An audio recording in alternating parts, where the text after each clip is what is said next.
How to find and close on a foreclosure property. Hi, I'm Paul R. Atkinson, your real estate coach. I'm here to help you determine today how to find and close on that foreclosure property. So, what do you think about when you hear the word foreclosure? Opportunity, right? All right, I'm going to show you something.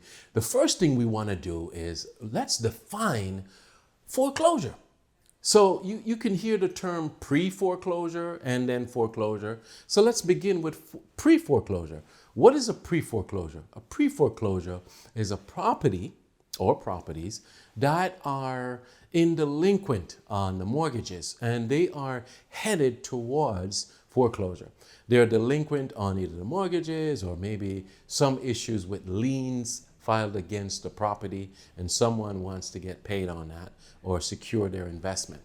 So it's headed that way. Typically when it's in a pre-foreclosure state, that means that you'd have to negotiate with the lien holders, the people that have those liens on the properties, and work something out. So that's just the difference. Now, a foreclosure is something that's already been foreclosed upon.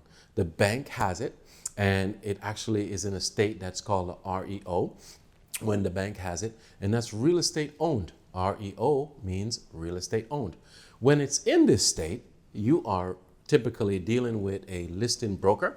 It's already installed into the MLS, and you have to go through that real estate office to make that deal happen. So I'm going to show you a few techniques on how to get it done. So remember, if you've not subscribed already, please do so now because we have a lot to go through. So you have pre-foreclosure and you have foreclosure. We're going to talk about how to get into that foreclosure. Remember, in the description of this video also, just remember that there are gifts for you from me and a lot more information to help you be good at what you're looking to do. All right, so let's get started. So we know what a foreclosure is, right? We know what a pre-foreclosure is, and we want to get that foreclosure. Here are some of the things that you need to know in order to get that. First thing that you should think about is the money. You want to recognize that even when you get this foreclosure and when you've closed on it, you're going to need the money to do the renovations. And sometimes you could get that from the bank, or you can get it from an investor or partner or your own money. But just make sure that you understand that you will need money in case you get a property. If you're buying the property cash, and that's one thing, and then you have closing costs, that's another thing. Then after that, there's another layer. You have to renovate the property or update the property to either live in it, rent it, sell it, whatever you're going to do. So there is money calculations that you should consider and be aware of. Now, after you've determined that and you kind of recognize that and you identified where you're going to get the money from, the bank or wherever you are, that's fine. The next thing you should do is go and get that money sorted out, ready to go. You need that money sitting in your bank account because most foreclosures you're going to have to move very quickly. Place that bid on an auction site sometimes.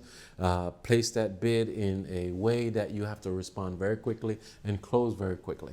So you need to have that money not wrapped up inside of your 401k or anywhere else, but you have it already identified. If you're getting a loan, then you should be approved for that, not pre-qualified. There's a difference between pre-approval letter and a pre-qualified letter. Pre-qualified means that, okay, you're qualified to get the loan. But when you're pre-approved, they've already went through all of your finances. They've looked at your debt to income ratios. They looked at all these different factors and they've said, hey, look, we're pretty much good to go. Just go ahead and find that property. So make sure you get yourself into a position where you're now able to find that deal. And when you're ready to get into that position, then find the resources that will bring the properties to you, the listings. Typically, you could find a good real estate agent, somebody that you could trust, that you're comfortable with, that could give you a feed of properties that would be foreclosures. They're just entitled foreclosures. In a particular area, they can pin it down for you. The city, zip codes, they could do square footage, they could do price ranges. So you're not looking at things that is out of your price range. It's very important that you get the proper feed of information.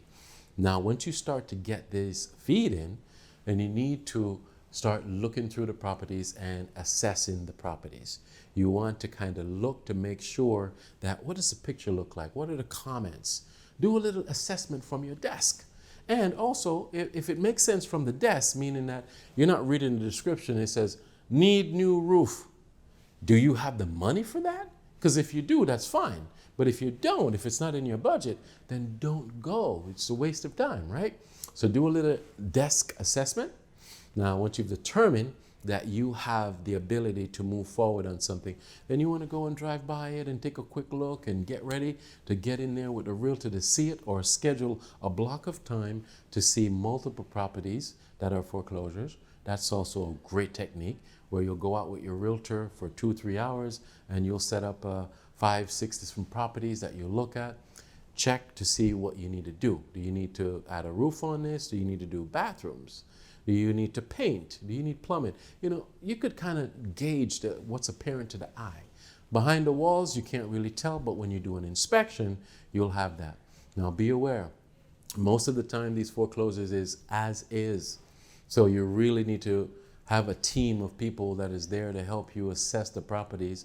But don't worry, there's a lot of resources in the description of this video. Go down and click on the resource that's going to help you, or send me a comment and just ask me what would be best for you in order for you to complete your journey, and I'm here to help you with that.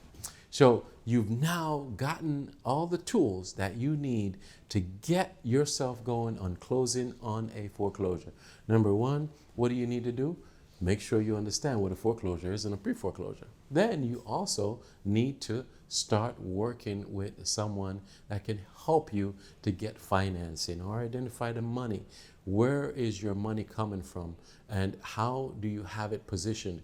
You need to put it into a place where you could readily use it. And then you engage with the feed, start getting the feed from the realtor or whatever you choose, bidding website or foreclosure website, whatever it is. Real estate agents have a way of narrowing things down for you, and they can act real quickly as well. And finally, as we wrap this up, you want to make that offer and then get that house in your name, close that deal. So techniques in making that offer is making sure that you have written a contract in a nice way. It's presented properly with your contract, your pre-approval letter, or your what they call proof of funds. You can show the money that you have the ability to close on it. If you're using a pre-approval letter, be sure to also show the proof of funds for the down payment. So you're having this amount of money coming from the bank. Be smart. Show the bank that you're also showing your $20,000, $30,000, $40,000 that you're going to put down out of your own pocket, and it's coming from your bank account. You know, you could cross out the account number, but show your name on it and send it in. These things had some real good push when someone looks at your offer and they say, hey, this person have it all put together. That's one of the most critical things that you can do when you're disorganized, because those real estate agents, listing agents that are taking these offers in, or their assistant or their systems or whatever they have, they get so much bombardment of people. And if you don't follow their instructions and do it the way they're asking you to do it, it's a waste of time. So pay attention to whatever forms they want you to fill out, whatever tools or information that they want you to provide, and get it over to them in a timely manner. And then you close on the deal. And once you close on the deal, get started right away, immediately, in repairing the property or renovating the property, whatever you need to do, clean it up. And if you're going to live in it, fine, live happily ever after. If you're going to sell it, get it going so you could get it back on the market very quickly. Move very fast. So that's my tip for you as far as buying a foreclosure and finding the foreclosure and closing on it. If you have any more information that you'd like to get from me, just click on the comment and send me a comment. And remember, go in the description of this video, click on the links that can help you, and see my gifts for you. Until next time, what do I like to say? Go get 'em, Tiger.